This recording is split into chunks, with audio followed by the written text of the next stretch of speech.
Shiur now.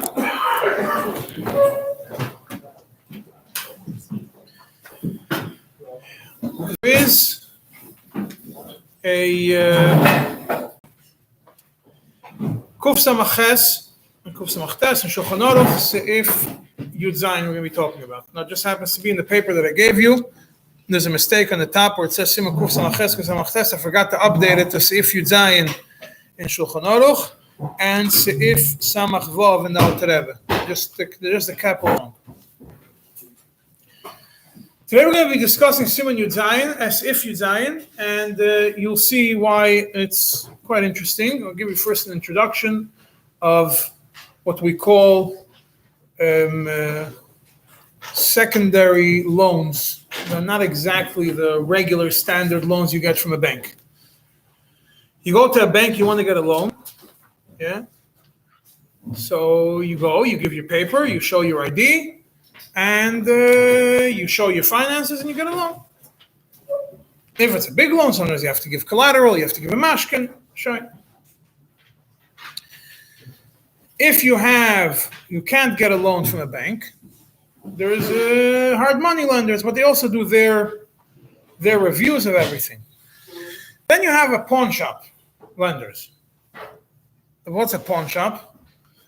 You come there with a watch that's worth $10,000, and they give you two options. Either they could buy it from you and give you the money. They usually give you very little relevant to what it's worth, or they lend you the money with ריבית. If you don't pay within a certain amount of time, they keep the watch and then they sell it.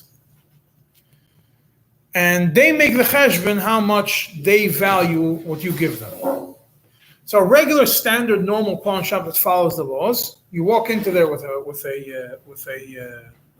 watch, expensive watch. It's worth $20,000, whatever it is. They ask you for your ID to see who it is. Proof of ownership. It's a Rolex. You got to prove that you actually bought it, and not stole it. And address, and you have to bring a license and these kinds of things. So you get your loan. Then there are those that unofficial pawn shops, they'll give you more money at a higher percentage, and they're not going to ask you any questions. Loan sharks love dafka take mashkins, but the loan sharks also, the proper loan sharks also, the illegal ones they don't need your ID because you don't want to show them your ID as a lender, and they don't know anything. But both sides know that if you don't pay, you end up in the wrong place. Anyway, so there's a concept of borrowing with a mashkin. Everybody knows that. The question is, when you send somebody to borrow for you from a guy with a mashkin. So this is the case of Sif Yud Zayin. Yeah, so you have in Sif Yud Zayin, the Tur brings three ways of looking, three different possibilities.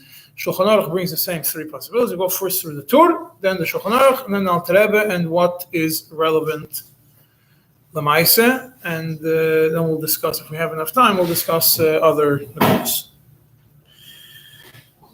Yeah, the first case is Reuven appoints a shliach, tells him, go borrow for me money from a guy with ריבית, and here's a mashkin. Gives him a watch, it's worth $20,000, tells him, here's a mashkin, go borrow for me money from the guy. Then the Tur says, mutter. Why? The guy relies on the mashkin for repayment of the loan.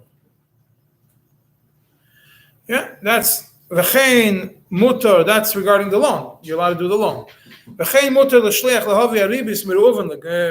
And then the same thing you could have the Reuven, the shliach could bring the money from Reuven to the guy, it means the ribis, because the shluchah shel Yisrael is a shliach. And the shliach is not a loive, not an orev, and it also does not become a malva. There's no two loans over here. Simply a shliach, shluchah shel Yisrael. Tur has a very simple approach to it. Number one is it's mutter because the guy relies on the mashkin, doesn't say what kind of mashkin, doesn't say any details. Number two, the Reuven could bring ribis the shliach could bring ribis from Reuven to the guy because he's a shliach of Reuven. So b'meila shulchan shalom k'maisin, that's all done. Oh, it's from a yid to a yid because Reuven just appointing a shliach to bring money for him, so it's fine. Second scenario, you don't give. Reuven did not give any mashkin to bring to the guy, and the shliach is borrowing the money. So then the guy, that's aser. Why is it aser? Because you have two loans. Essentially, you have two loans. The guy does not know and does not rely and does not care what happens afterwards. Him, a shliach, the shliach walked in, asked him for money. He gave him the money with ribis. Then the shliach goes and lends this money to his meshaleach with ribis. Clap with the guy, you have two loans. This is the classical of anybody who you ask somebody to use his credit card, and the credit card goes to the bank, and essentially all it is you're appointing somebody. I'm appointing my friend to borrow money from me from the bank, from a guy. It's two separate loans. If he borrows from the credit card company, he borrows from the bank, and then he lends me the money. So that's awesome. Yeah, and what's the third scenario? If there's no mashkin, like we said now, but the shliach tells the guy, then Reuven tells the shliach, levei moi sal shmi, borrow money on my name from the guy. Go pick up money from the guy on my name with ribis. Then it's mutter. Why? First of all, he relies on Reuven. So he says, Al Shmi. And the achrayus of repayment of the loan is also on Reuven. And the shliach is essentially only a shliach. Nothing more. He has no responsibility. That's the Torah. Yeah, but this is very general, what the Torah says. We don't know a lot of details of what's going to happen. We don't know. Does the guy, how do you know the guy is relying on the mashkin? What kind of mashkin do we have? Does the shliach have to say anything? Does the shliach have to hear anything? Does he have to say anything to the guy? Does he have to clarify? We don't know anything. The Torah is quite simple. Comes in Bis Yosef, brings the Muki Yosef in the name of the Ran. And he clarifies, he says, this is talking about a scenario when the achrayus of repayment of the loan is solely on the mashkin. The guy doesn't care who the shliach is. For him, the mashkin is what counts. So he has the mashkin, and the achrayus of repayment of the loan lands on this object. But if the shliach accepts upon himself any form of achrayus, it's aser. Why? Because the guy is going to come and demand ribis. He's going to go and demand from the shliach and take from him ribis. He's going to call the shliach to court and take from him ribis. And then the shliach is going to turn around and go to Reuven and take from Reuven ribis. So therefore it's awesome. And then the Bis Yosef continues and says, and even if the achrayus is shared between the mashkin and the shliach, that means that the guy could look at either or, still aser. Why? Because the guy, when he knows that both are responsible, the shliach is responsible to pay the loan and the mashkin. That means he says, well, shliach is the one who took the money from me, so he's responsible. And the mashkin is what guarantees it. So he looks at the shliach as the loive, and he looks at the mashkin as the arev. And therefore, he's going to go, therefore, it becomes, again, now, when the shliach brings back the money to Reuven, it's two separate loans. It's awesome. And therefore, the Bis Yosef explains, and obviously in the name of the Ran, it's not enough the shliach should just give the mashkain to the guy. He also has to tell him clearly, Eini mishtabed l'cha klal, I have absolutely no responsibility to you, and the achrayus of the loan is solely with the mashkin and not on me. What's the case? Is that the guy knows he's borrowing? I mean, the guy spoke to the original. No, he didn't. So just the shliach is the only one who's involved. So he just randomly knocks at his door and says, "Do you want money?" Well, who? Could I get money for a mashkin? The shliach goes and borrows money. There's no lending. The guy is a lender. Yeah. So the shliach, Reuven tells the shliach, Reuven tells Shimon, go get money for me from the guy. So Shimon knocks on the door. He doesn't know that anybody's coming to him. He just knocks on his door and they give him. He knocks on the door. He's a lender. He knocks the Reuven. Shimon knocks on his door. Gives him, tells him, I need $1 million. I need $1,000. Here's a watch. And the guy says, okay. The guy doesn't know anything. All he doesn't know. So what he sees that the he sees, yeah. Yeah. So now the thing is, if the guy, if the shaila is it enough that the shliach just gives a mashkin and walks out, or he actually has to say something? I mean, if the guy doesn't know anything, then he's gonna. The guy asks him what he says. Shalom aleichem. What's your name? Yeah. The guy says, the Shimon says, "I'm Shimon." So if the guy looks at it, he gets a mashkin. So he's not going to even chase the yid for the money back.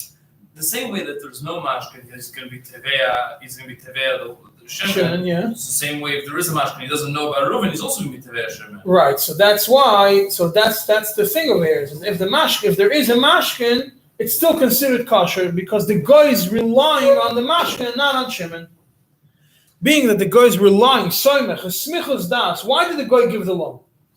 For the mashkin, not for Shimon. Even though that in his mind he's giving it to Shimon. Even though he's giving the money to Shimon, but a smichos das of the loan is on the mashkin. And this is obviously all without a shtar. Without a shtar. Probably without a shtar. Maybe even with a shtar. The shtar that says the mashkin doesn't say names or anything like that. The shtar is becoming different. Shtar is afterwards, yeah. Yeah, so the Beisayah says you have to say clearly that I don't have any achrayas towards you, and your achrayas is only from the mashkin. Right?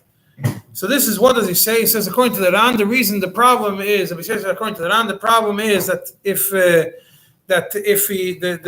when the achrayas is on the shliach and on the mashkin, so the guy looks at the shliach as a loiva and at the mashkin as a orav, and it's awesome. The Bach takes it a step further a little bit, and he says he's a little bit different. He says if the achrayas is on either the shliach or the mashkin, klapi the goy, so it's aser because the goy looks at the shliach as a loive or as an orav, either or. Doesn't make a difference who he looks at as a loive or who he looks at as an orav. If he looks at the shliach as a loive or orav, it's aser. It's a very big chumrah.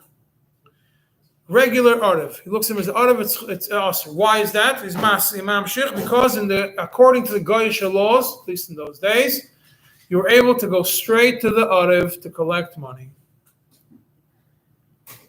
So it was a guarantor. Even if he says any mishtabed? No, it doesn't say any mishtabed. So what's he different than what we said before? He doesn't say. What do you mean? He's explaining why. The Bach is saying in the case where he says any mishtabed, or he doesn't say any mishtabed? He does not say any mishtabed. So the reason, according to the Beis Yosef, according to the Beis Yosef, the way he brings that down is the issue is that the guy looks at the shliach as a loiv. Okay. The Bach says that the guy looks at the shliach even as an orav, still it's aser, even if he looks at him just as an orav, because in the Goyish laws, those days, if there was an orav on the loan, you go straight to the orav. By us, you have orav kabbalah and regular orav, different levels. You go straight to the orav kabbalah, you go straight to him, etc. That's the Bach.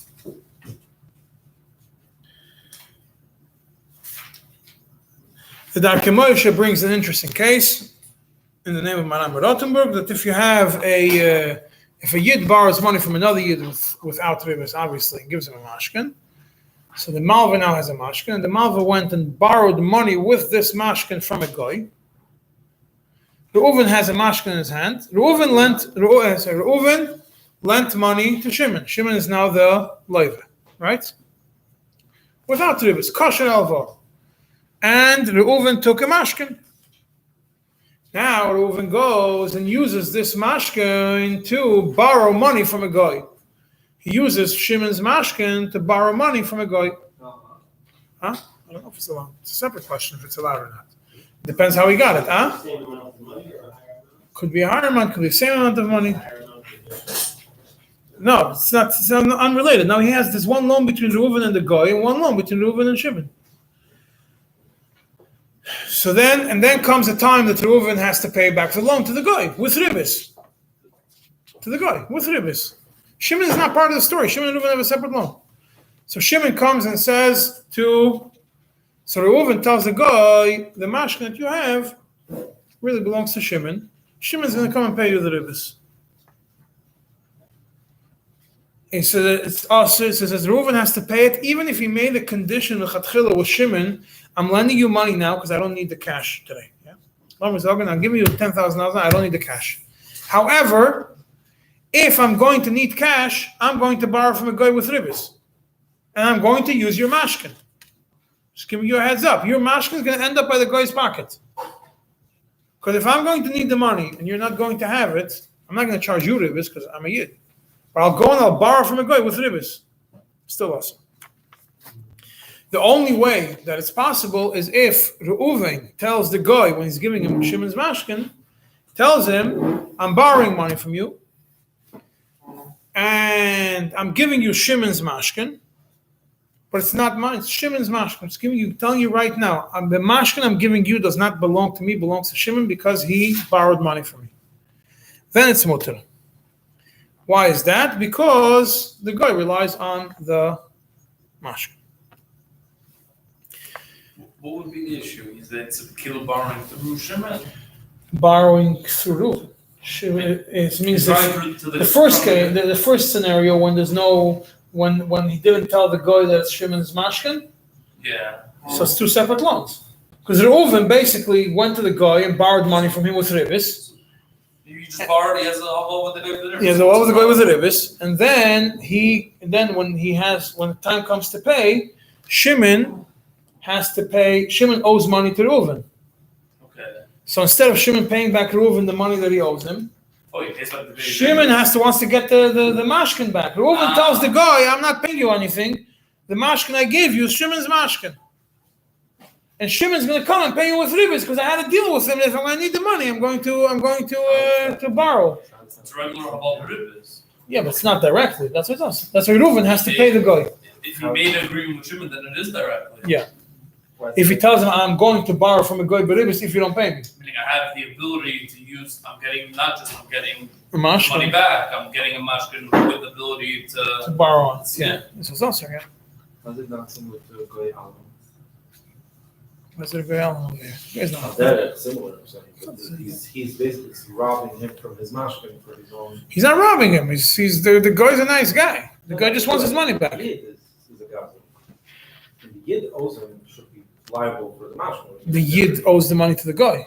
The yid owes the money to the guy, but he owes the mashkin. Meaning if Shimon comes to Reuven and tells him, here's your money, give me my mashkin, and Shimon and Reuven doesn't give the mashkin, and Reuven becomes a guy. Right, so that's why the din is Reuven has to go pay the guy and get the mashkin back. Reuven has to pay with ribis. Him telling the guy that I will give you the mashkin, it's Shimon's mashkin, but I'm giving it to you, that suddenly... Because then there's no more loan.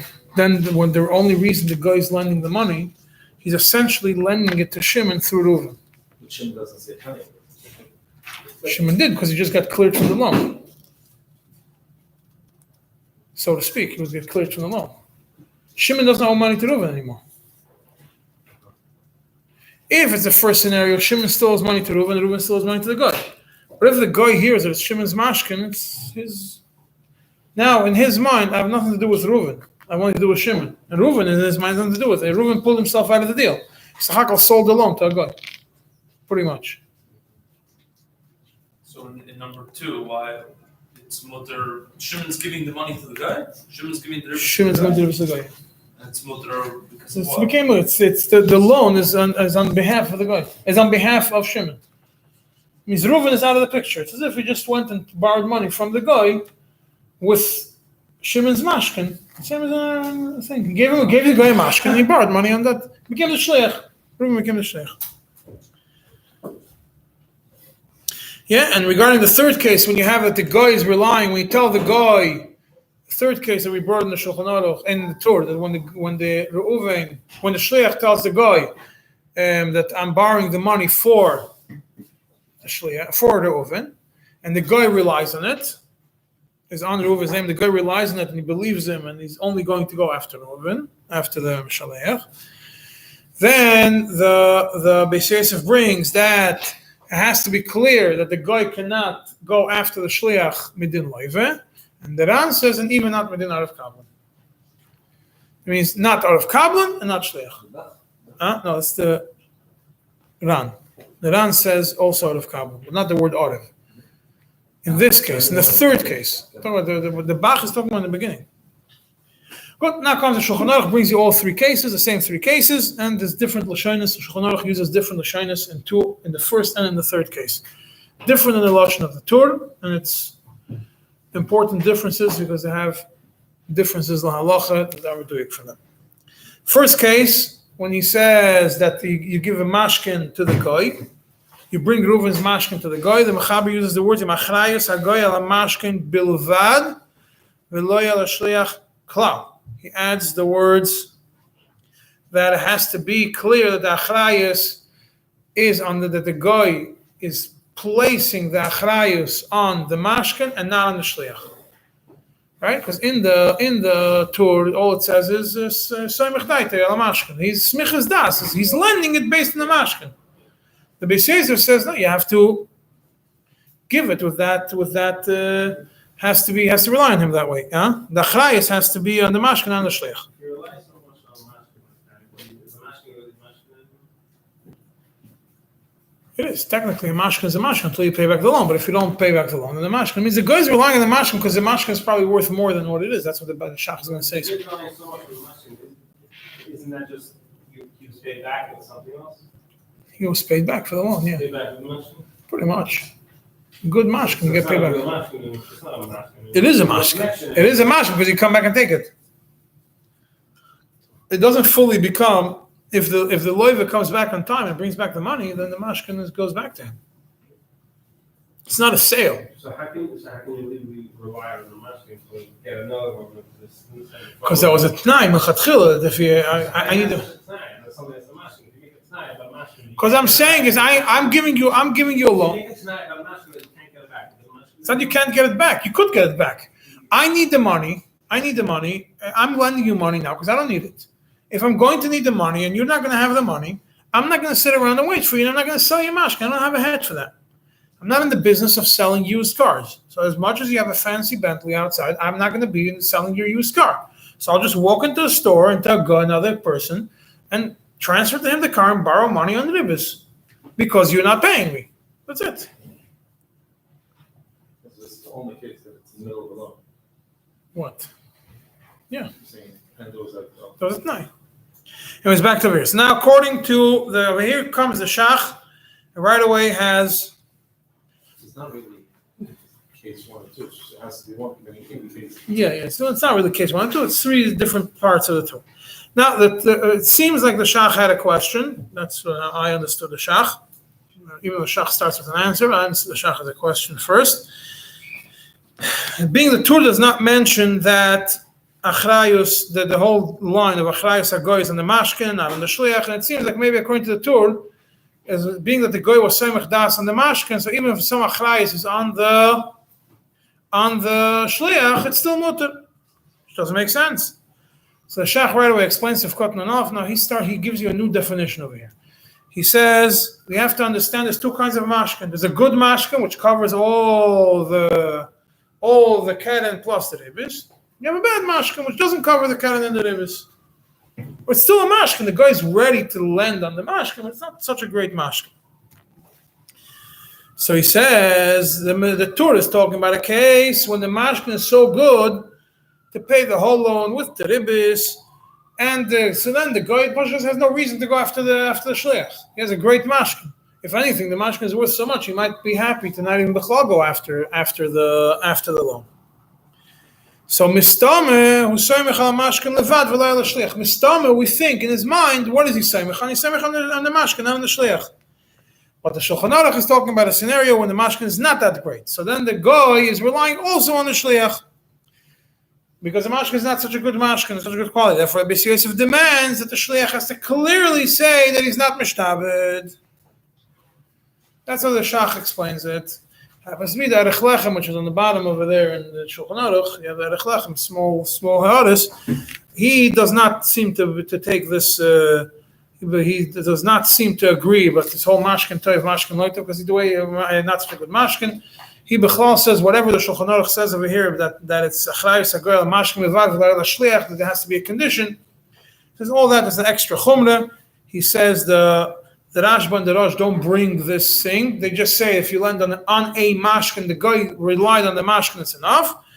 And they were matir b'chol gav. As long as there's a mashkin, it's mutter. You don't have to make any conditions. That's the Erech Lechem writes. Yeah, and then regarding the third case, which is the third part of the Sa'if, where it discusses that you tell the guy, the shliach tells the guy, I'm borrowing the money for Pliny ben Pliny. He is the borrower, and I'm his. He is the borrower. Then the Erech Lechem says, if it becomes out of Kabbalah and you have dinner with this somewhere Isa. But if it becomes a regular Arev, it's not a problem at all, even according to the Machmirim. Yeah, now that doesn't fit with the Bach, but that's a separate discussion. But so now we see over here we have the three scenarios, and we're going to get to Alter Rebbe in a minute. We have three scenarios. If he gives a bad mashkin, right? According to the way the Erech Lechem understands the Torah, it's mutter.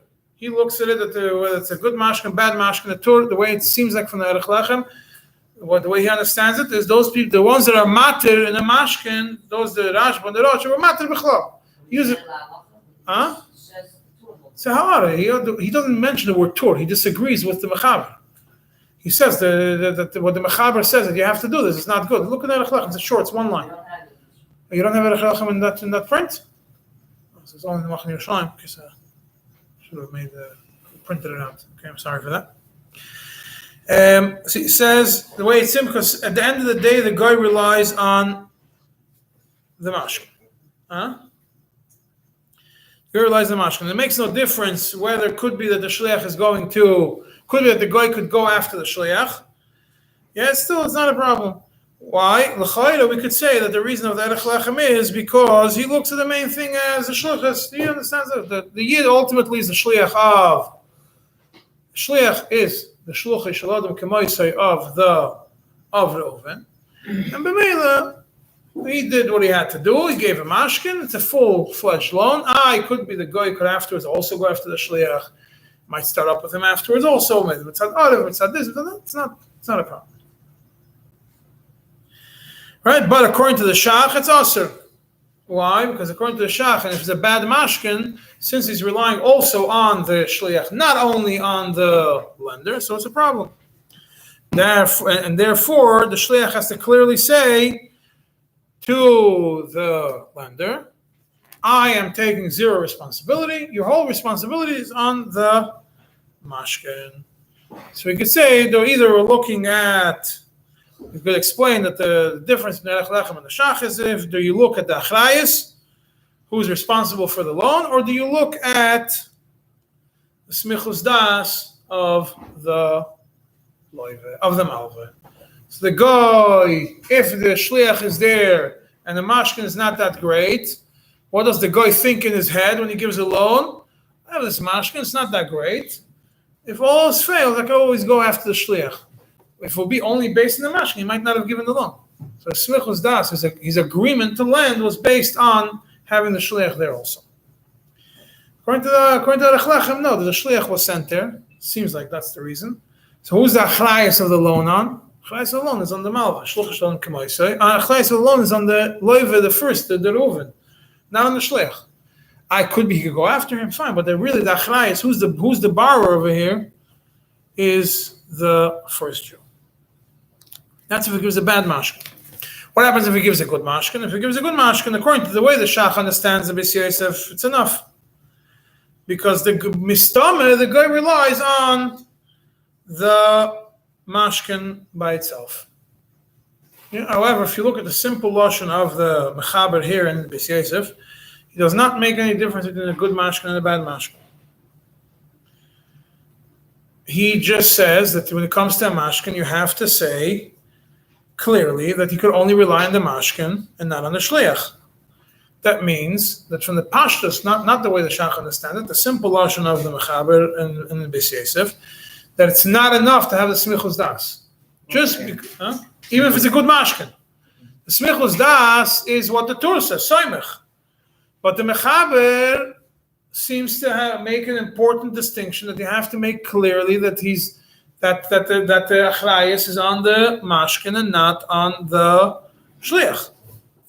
So the situation that he didn't say the mashkin. We're not there yet. We're not talking about mashkin. What's a mashkin? Like the situation like the Torah. Yeah. They didn't say that he samech on the mashkin. We samech. Who's samech? Yeah. And the situation that it's a very expensive mashkin. But this is the same opinion, or this is. Derech lechem is mekel. Derech lechem says you don't need this condition. He's making the situation that he says achayz in the mashkin, but the situation. No, it doesn't say anything. Derech lechem says the whole line is not there. The whole line is not in the Rosh. The whole thing of who's achrayus is not there. Only smich is das. That's it. But for the simple lashon of the Beis Yosef, if you're going to take that approach, not the shach that he makes him, because if you look at the lashonis, the lashon of the Torah soymech, the lashon of the Mechaber is achrayus hagoy al mashkin bilvad v'lo al shliach klal. Yeah, so the first, so in this over here, he does not mention it. He does not make a difference between a good mashkin and a bad mashkin, the Beis Yosef and the Mechaber. He just says the guy has. It seems that what he brings la halacha from the Ran, that he has to say that you can't rely on me. You have to rely only on the mashkin, regardless of how good the mashkin is.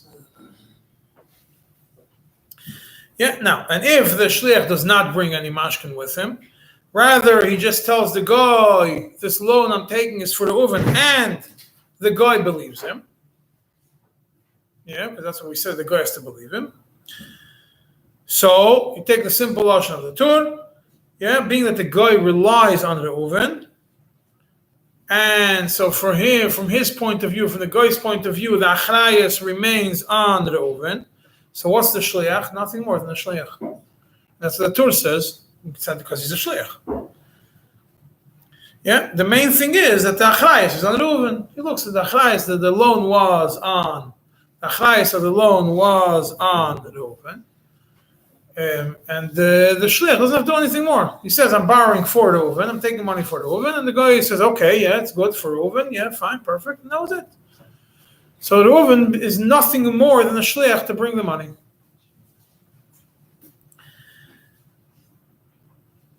Yeah, and according to the Mechaber over here, where he says that it's mutter because the guy is relying on the loiva and not on the shliach, and he adds and not on the shliach. So this means that according to the Mechaber, we follow the same approach that we had until now, that the Mechaber wants to make sure that the guy understands that there's absolutely no responsibility on the shliach. It has nothing to do with shlichus. The Mechaber does not mention that the shliach is only mitzat shlichus. He just says it's because he's soymech on the loive, under the loive, and not on the shliach. So in Mechaber, it's clear that the main point is over here to make sure that the shliach has no achrayus. According to the Torah, he's a shliach. So the moment the guy gives the loan based on relying on the first one, on the lender, so that's fine. Comes Alter Rebbe, adds everything together. It seems like everything goes into one. All the lashonos got packed into one safe. And I bolded the interesting words in the safe, and I'm going to explain what we learned from this. Alter Rebbe said like this: Mutter litin mashkin lechaveiroi. This is the same as Shulchan Aruch.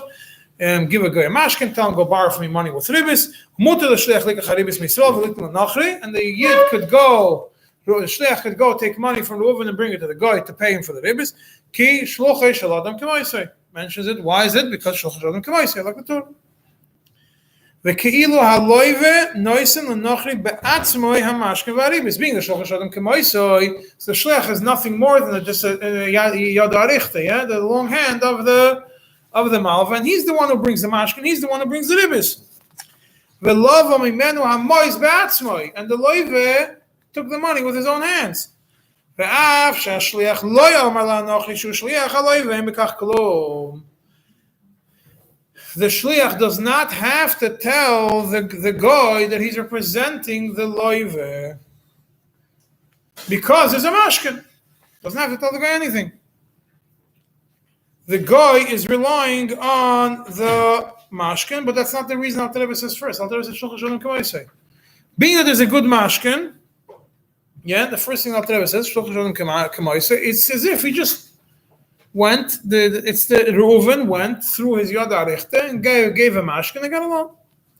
Hoyev ha-mashkin shel ha-loive v'lo shel ha-shliach. V'ha-nochri hu soymech al ha-mashkin bilvad. Now we get to the Indian of Smichas Das. The nochri is relying on the mashkin. They call achrayus ha-nochri v'moisa v'einen ha-shliach klal. The achrayus, third point, the achrayus is not on the shliach at all, but rather the achrayus of payment is only on the mishaleach, on the mashkin bilvad. Min hastamim hu mashkin toiv comes and uses the same nekuda as the shach. It has to be a good mashkin. That's when the guy is soymech on the mashkin and he places the achrayus on the mashkin. Both things.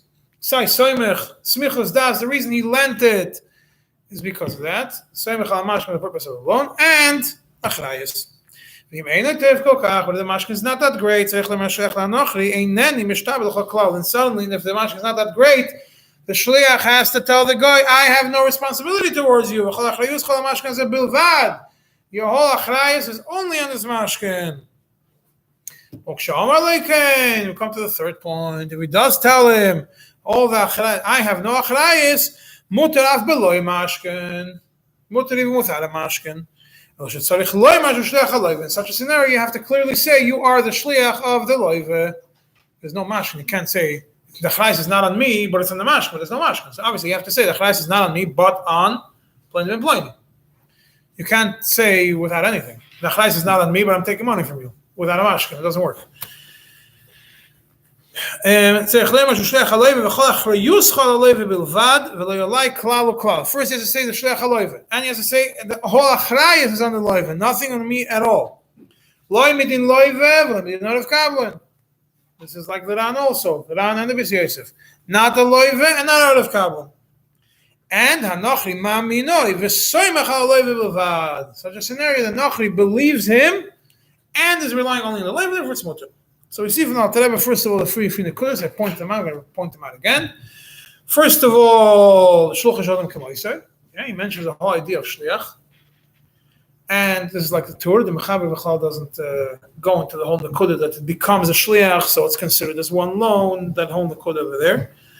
Yeah, but why does Alter Rebbe bring it? Brings it right in the beginning of the Sif, right in the beginning of this paragraph. Why? The first Alter Rebbe wants to tell you who the lender is, or who the borrower is. First question is, in all these three cases, who is the borrower? The first point is the borrower is the shluchah shalom k'moisei. I sent somebody to borrow money from the guy. The real borrower is me, Reuven, not the shliach. The shluchah shalom k'moisei. You have other problems. Achrayus, Arev. Who does the guy look at? Who is he relying on? That's a separate discussion. First point is you have to understand shluchah shalom k'moisei. The loiver is really that person. So the etzem al there's only one big loan. Yeah, it's one loiver. The Alter Rebbe makes a differentiation between a good mashkin and a bad mashkin. Yeah, if it's a good mashkin, you don't have to say it to your shliach of the loiva. You don't have to say that you rely on the mashkin and not on me. Why? Because the guy is relying on the mashkin. But the guy is relying. It's a good mashkin, the guy is relying on it. That's in that case. If the mashkin is not that great, so you have to say that you're relying on the mashkin and not on me. But he does not have to say, I am his shliach. So he has to say one statement, not two. First case, good mashkin doesn't have to say any statement. Bad mashkin, he has to say, rely on the mashkin and not on me. But he doesn't have to say who sent him. Because ultimately, the loan is still based on the mashkin. So he tells the guy, I'm borrowing money for whatever it is, I'm borrowing money, but this is the mashkin, and you can't come after me for the money. The mashkin is what you're going to collect from. Bad mashkin means that it's not the amount of loan. That might not be. The guys, it's maybe only covers part of the ribbis, who only cover ribbis for 1 month, not for 9 months, whatever. I'm saying is there's something, it's not that great of a mashkin. Not a good mashkin could also mean something that you can't get rid of easily. It's like I give you a property in somewhere in the middle of America, a few acres of land, which is worth $100,000. I mean, for being New York, it's worth a few $1 million. What I'm saying is to send you, it's worth $100,000 of farmland. Great, it's a great mashka. I'm only buying for $10,000, but you have nothing to do with it. Nobody's buying farmland. Nobody's growing potatoes in that area. What am I supposed to do? So I got a bunch of trees upstate. What am I going to do with them? It's worth money. It might be worth more than the ribbis. Might be worth a lot more than the ribbis. But for me, it's not a mashkin type. I have nothing to do with it. What am I supposed to do with it? Sell it for 10,000. Huh? Sell it for 10,000. Can we find people who want to buy it?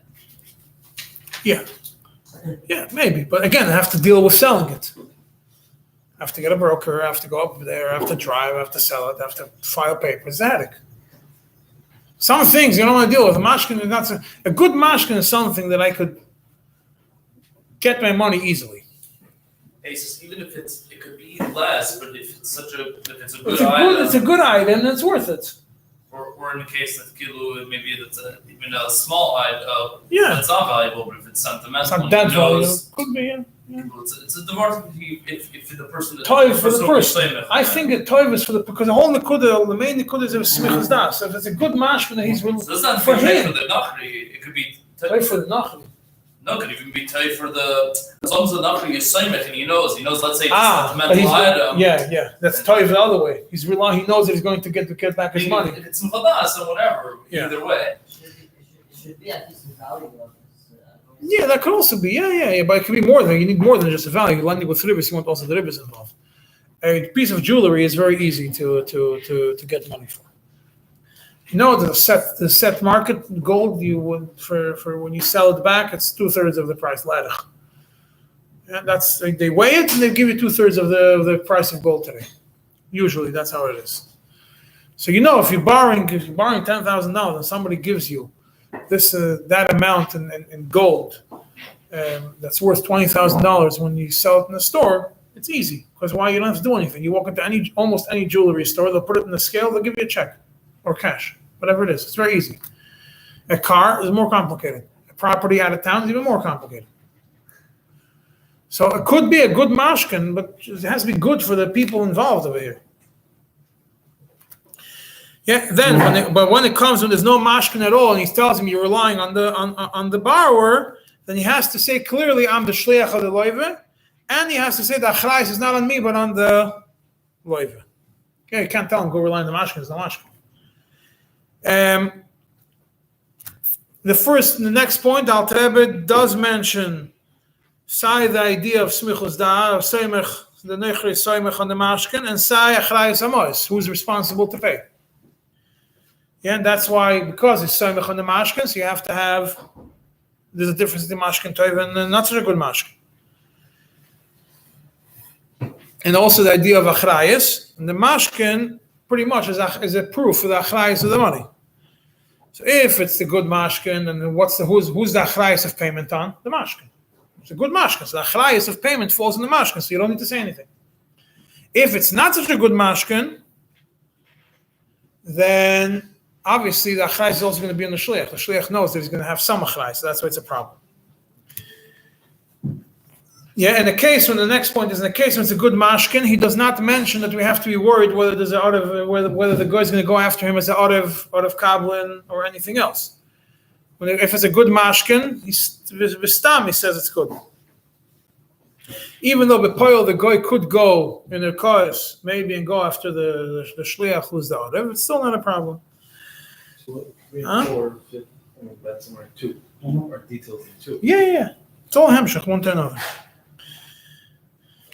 Yeah, and it seems that if it was a good mashkin, so even if there's a chance that you might go after the Arev and might go after the shliach in Dineim, it's not such a. You could say that the reason Alter doesn't have to mention it's uncommon. You're not going to start initiating a lawsuit against a court case against the shliach when you have a mashkin that's so good. It's not worth it. You have to be stupid to do such a thing. Court case takes time and everything else. You have a mashkin, get rid of the mashkin. But if the mashkin is not enough, it's a bad mashkin, that's a bigger or if it's a bigger headache to get rid of the mashkin than to go to court, then obviously it's going to go to court and go after the shliach.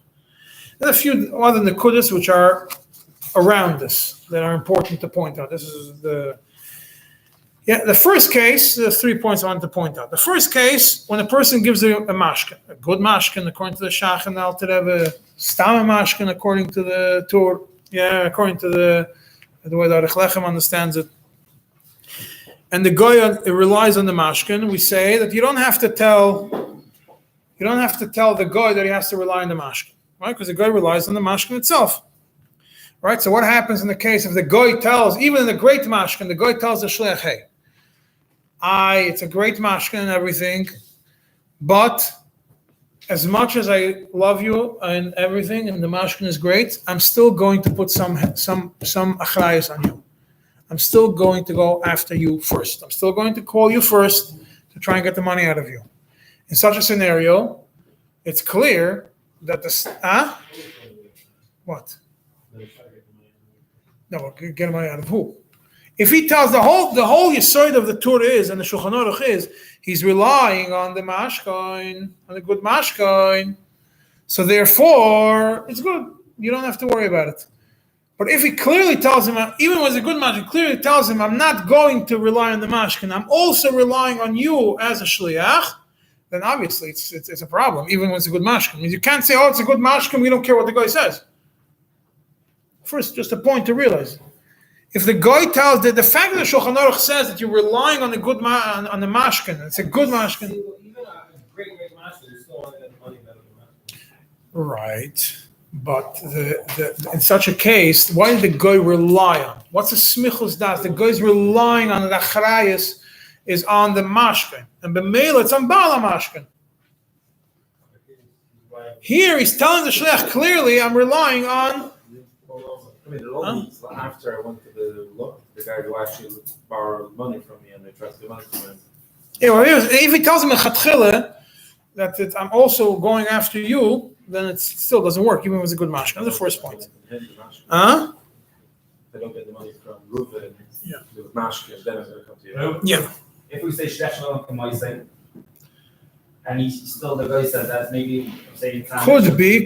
That's not going to be an issue according to the Alter Rebbe still says smichus das saimach. Yeah, but if it's a Shleach Shalom to Moisei, still saimach. He's still saimach. He tells him clearly, I'm not your shluch Hashem k'maisa shkayach. That's your law and your stuff. I'm going to do my own thing. I'm not relying on that. Yeah. Now, if he tells him that he's not relying on the mashkin and he puts some achrayas in the shliach, he tells him he's an arev, not an arev kablan, just a regular arev. So according to the Arich Lechem, clearly he's not a problem. If it's a good mashkin, it makes sense. Yeah. Why is it good? Because for us, at the end of the day, he'll go after the mashkin before he takes the arev to court. But according to the Bach, still a problem. Because according to the Bach, the mere fact that in court you could go after the arev first, even when you have a great mashkin, if the guy is going to have some reliance on the shliach as an arev, it's a big problem. Yeah, and therefore that's why you have to make it clear that you're not relying on that the shliach says you cannot rely on me, not as an arev, not as arev kabbalah, not as anything else. Or he's a regular arev. A regular arev, even according to the Bach, seems like it's a problem. So it seems from the Bach something simple. The whole reason is because in Goyish courts, you're going to go after the arev first. So first of all, if you're in a country where they follow that they don't go after the arev first, so you don't have the problem with the Bach. If he accepts upon himself to follow, to go to Bezin, also it's not a problem according to the Bach, because it's not going b'dinein. Chasna on the halva that you're following that. And if he accepts upon himself that even in court, as part of the conditions of the loan is, I'm not going to go after the arev until I clear the mashkin first, it also shouldn't be a problem according to the Bach. Why is the shtarvo question mark? Maybe you don't need the shtarvo. Maybe it's in words also. I don't know. I'm not sure. It could be in shtarvo, could be not. And the third case, it says that that the guy should believe that the Yamina, the guy has to believe the shliach that the money is coming from, and the achrayas and everything is falling on the original person. No mashkin. The last point of the Shulchan Aruch. So the simple lashon the Mechaber says, Omar loy leveli moisbe. He says, Omar loy tells him, go borrow money for me on my name from the guy. Yeah, so it seems like he has to tell him that. He has to appoint him as a shliach to go borrow, specifically to go borrow money on my name from the guy. Yeah, what happens if he did not appoint him to go borrow money from the guy on my name? He just tells him borrow money from the guy without saying on my name. Let's just go borrow money from me from the guy. Doesn't say use my name or anything like that. Doesn't tell him don't use my name. Just tells him go borrow money from me from the guy. And he goes, so if you want to read the medayik in every word, you might just say, no, there's no Omar Lo, he didn't fulfill the shluchas, it's not a shluchas. And if the guy still believes him, still not. I think it's still not a problem. Yeah, especially if he tells him, according to Alter Rebbe, I'm the shliach of him, and you have absolutely nothing to do with me after I do this. I'm just a messenger, and all the responsibility on him, and the guy accepts that all the responsibilities on the Yisrael is on the first Jew, then it should not be a problem. Because ultimately there's no achrayus, and there's no smichus, no soymech, nothing of that is on the Yid. It's purely on the guy. Just as an endpoint, the Alter Rebbe doesn't bichlal say, that he tells him, borrow money, al shmi. He just says, the way the Alter Rebbe says, he says that that if he tells the guy, "Eini mishtablecha kol achrayuscha is al loive bilvad," then it's mutter. He doesn't say that what the guy tells him. It's all one big hemshech to the beginning of the Sa'if, where he says, he tells him, lech levei li mois menachri. Doesn't say use my name or anything. So even if he doesn't tell him to use my name, it shouldn't be a problem. What happens if he tells him don't use my name and he still uses his name? That could be a problem according to the Mechaber. Because Yidafka did not do the shluchas that you were supposed to do. I tell you don't use my name because I have a reason why I don't want you to use my name with this guy. Whatever reason it is. I mean, anyways, you have to tell him, but Pasha doesn't have to tell the guy who he's borrowing for what else would do. Yeah, but I mean, he tells him don't use my name and he still goes and uses his name, and it's not a shliach. No, he's not a shliach sholim anymore. Becomes two loans and can't they have an issue with dealing with the ribbis.